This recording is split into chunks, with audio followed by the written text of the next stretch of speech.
ये tubular reabsorption of fluid को कम कर देता है।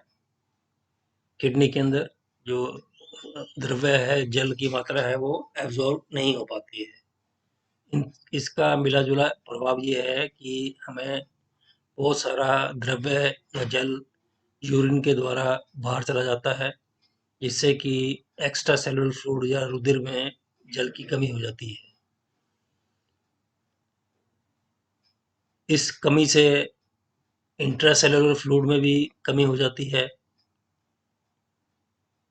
इसका अर्थ ये हुआ कि जो पॉलीयूरिया मतलब अधिक यूरिन एक्सक्रीशन होता है, इंट्रासेलुलर और एक्स्ट्रासेलुलर डिहाइड्रेशन पैदा करता है, जिससे कि अधिक प्यास लगती है। ये एक अधिक प्यास लगना डायबिटीज का क्लासिकल सिम्टम है।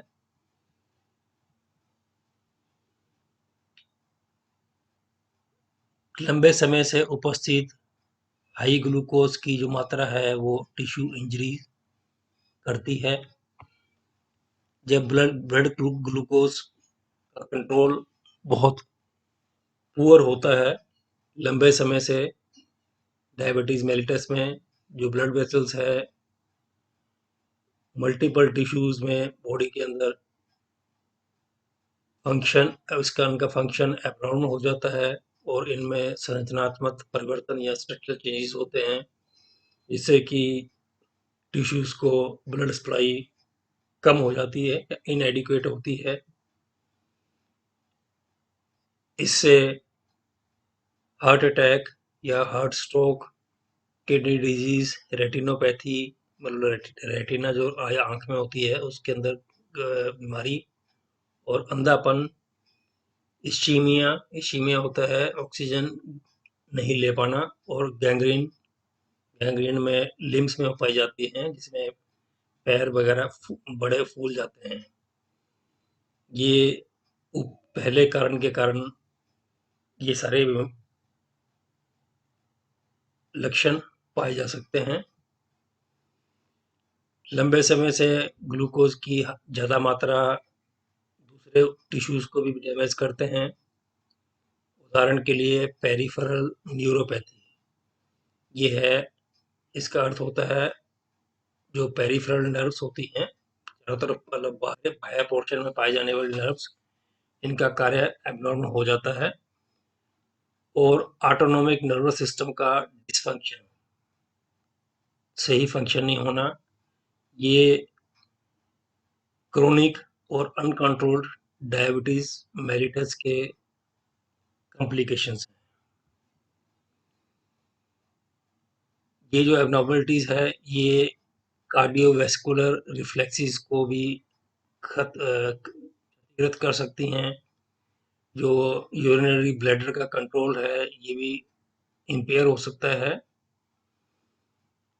और जो हमारे अंगों के सबसे बाहरी भाग होते हैं उनके सेंसेशन में भी कमी हो जाती है, और पेरिफेरल नर्व डैमेज भी इसका लक्षण है।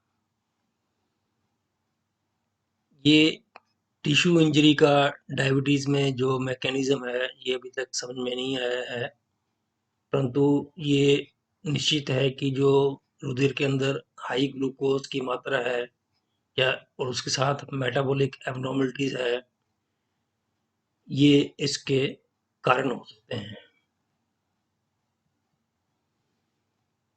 इसके अतिरिक्त हाइपरटेंशन, अधिक रुधिर दाब, ये रीनल इंजरी के सेकेंडरी होता है। और एथेरियोस्क्लेरोसिस का अर्थ होता है जो रुधिर वाहिनियां हैं ये संकुचित हो जाती हैं, ये एबनॉर्मल लिपिड मेटाबॉलिज्म के कारण हो सकता है। और ये चीज जो लक्षण है वो डायबिटीज के पेशेंट्स के अंदर अधिक रिस्क बढ़ जाता है। इसमें ये सामान्य में भी हो सकते हैं, लेकिन जो जिनमें डायबिटीज होती हैं इनमें इनका रिस्क बहुत अधिक बढ़ जाता है ग्लूकोज के अधिक होने से। डायबिटीज मेलिटस के अंदर इसका फैट्स का यूटिलाइजेशन बढ़ जाता है और मेटाबॉलिक एसिडोसिस हो जाता है। सामान्यतः जो हम कार्बोहाइड्रेट मेटाबॉलिज्म पर निर्भर करते हैं, लेकिन डायबिटीज़ मेलिटस में जो कार्बोहाइड्रेट के स्थान पर फैट का मेटाबॉलिज्म हो जाता है, जिससे कि कीटो एसिड्स बनते हैं, जैसे कि एसिटोएसिटिक एसिड, बीटा हाइड्रोक्सी ब्यूटाइलिक एसिड, ये रुधिर के अंदर पाए जाते हैं और ये टिश्यू सेल्स में ऑक्सीडाइज होते हैं। इसके कारण पेशेंट्स के अंदर सीवियर मेटाबॉलिक एसिडोसिस हो जाता है। किसके कारण से? कीटो एसिड्स। ये कीटो एसिड्स और साथ में डिहाइड्रेशन और ज़्यादा एसिडोसिस उत्पन्न।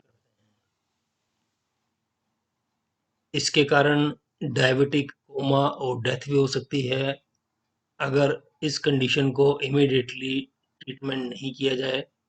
ट्रीटमेंट के लिए लार्ज अमाउंट ऑफ इंसुलिन की ज़रूरत पड़ती है। जितने भी नॉर्मली फिजियोलॉजी कंपनसेशंस होते हैं, वो मेटाबॉलिक एसिडोसिस में डायबिटिक एसिडोसिस में परिवर्तित हो जाते हैं।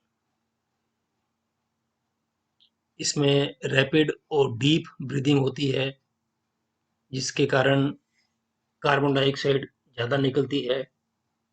ये एसिडोसिस को बफर करता है और एक्स्ट्रा सेलुलर फ्लूइड के अंदर बाइकार्बोनेट्स को स्टोर करता है। किडनीज कैसे कंपनसेट करती है? ये बाइकार्बोनेट के एक्सक्रीशन को कम कर देती है और नए बाइकार्बोनेट को निर्माण करती है, जिसके कारण एक्स्ट्रा सेलुलर फ्लूइड में ये बाइकार्बोनेट आयंस बढ़ जाते हैं और पीएच जो ब्लड का है 7 तक मेंटेन रहता है। जब रुधिर का पीएच 7 से कम हो जाता है तो एसिडोटिक कोमा और डेथ हो सकती है। अधिक फैट के उपयोग से लीवर में लंबे समय तक रुधिर में कोलेस्ट्रॉल रुधिर में कोलेस्ट्रॉल परिवहन करता रहता है, जिससे कि आर्टरीज की वॉल के अंदर या भित्तियों में कोलेस्ट्रॉल जम जाता है, जिस कारण सीवियर आर्टीरियोस्क्लेरोसिस और अदर दूसरे वेस्कुलर बीमारियां हो जाती हैं। डायबिटीज के कारण शरीर के प्रोटीन्स का डिप्लीशन या खत्म हो जाता है। ग्लूकोज, जैसा कि बताया था कि डायबिटीज टाइप 1 में ग्लूकोज का उपयोग नहीं हो पाता है कोशिकाओं के द्वारा, जिससे कि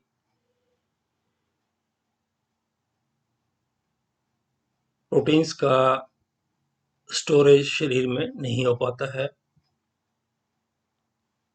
तो ऐसे रोगी के अंदर जिसके में डायबिटीज मेलिटस ट्रीटमेंट कंट्रोल में नहीं रहता है, उसके अंदर बहुत जल्दी से वेट लॉस होता है और एस्थीनिया हो जाता है, मतलब उस व्यक्ति को लैक ऑफ एनर्जी, मतलब ऊर्जा की एनर्जी की कमी महसूस होती है, जबकि वो व्यक्ति बहुत सारा भोजन खाता है, जिसे पॉलीफेगिया कहते हैं। बिना ट्रीटमेंट के ये मेटाबॉलिक एबनॉर्मलिटीज है, ये बॉडी टिश्यूज और डेथ भी हो सकती है कुछ हफ्तों में। थैंक्स।